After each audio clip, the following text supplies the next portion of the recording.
최고위원 황현선입니다. 치료에 필요한 약 수급에 대한 어려움을 호소하는 청년당원의 사연이 SNS에 공유됐습니다. 중소도시도 아닌 대도시 부산에 거주하는 이 당원은 희귀 질환 증상 조절을 위해 주기적으로 치료를 받고 있습니다. 국내 제조 및 유통이 되지 않는 치료약을 사용하고 있는데 해외 배송비만 50만 원에 달합니다. 그런데 약의 가격은 4만 원입니다. 약값의 10배가 훨씬 넘습니다. 평범한 국민, 청년에게는 너무 큰 부담입니다. 해외 조달이 불가피한 희귀질환 의약품의 운송료와 통관 비용 등 정부의 지원 대책 마련이 필요합니다.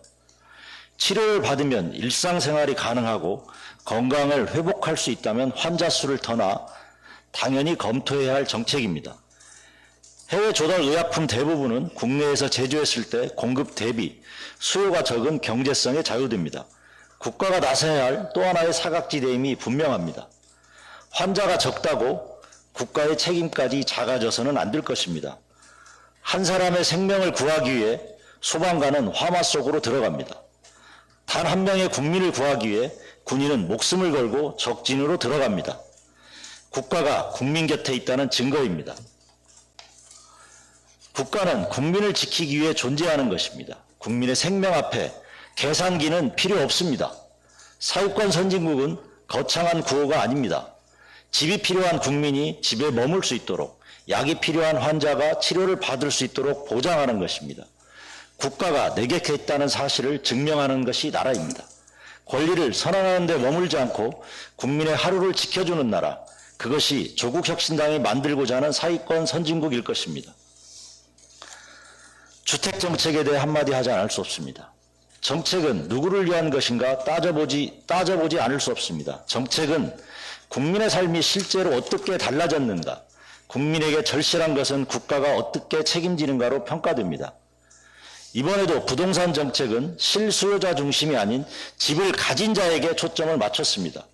물론 실거주와 자산 가액을 중심으로 과세 방향을 바꾸고 비거주 초고가 주택에 대한 부담을 강화하려는 취지는 이해합니다. 그렇다면 지금 집이 필요한 국민이 이번 대책으로 집을 살 수 있습니까?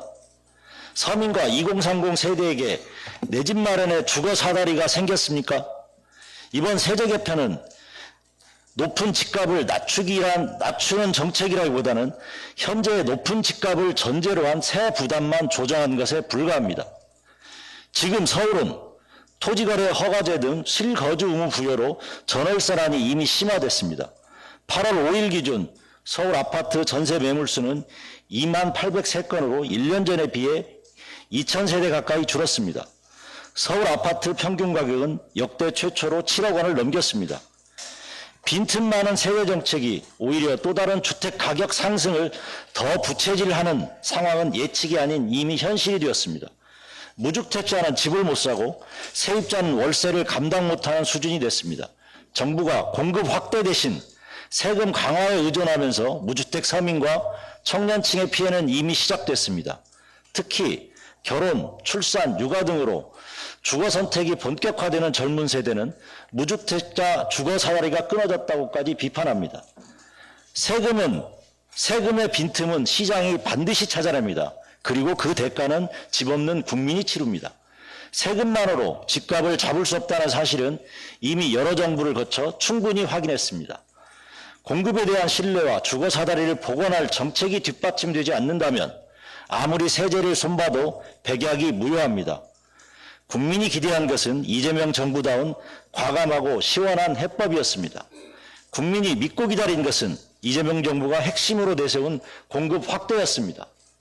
그러나 이번 대책은 이재명식 사이다가 아니라 한여름에 건네받은 김 빠진 뜨거운 사이다와 같습니다. 집값 상승과 전월세 가격 상승이 반복되는 구조적 문제 개선 없이 무주택 세입자의 주거 불안은 사라지지 않습니다. 정부는 집 없는 사람의 집값 관리에, 집 있는 사람의 집값 관리에 머물지 말고 국민이 감당할 수 있는 가격으로 집을 마련할 수 있도록 끊어진 주거 사다리를 다시 넣으십시오. 획기적인 공급 대책을 즉시 발표하십시오. 감사합니다.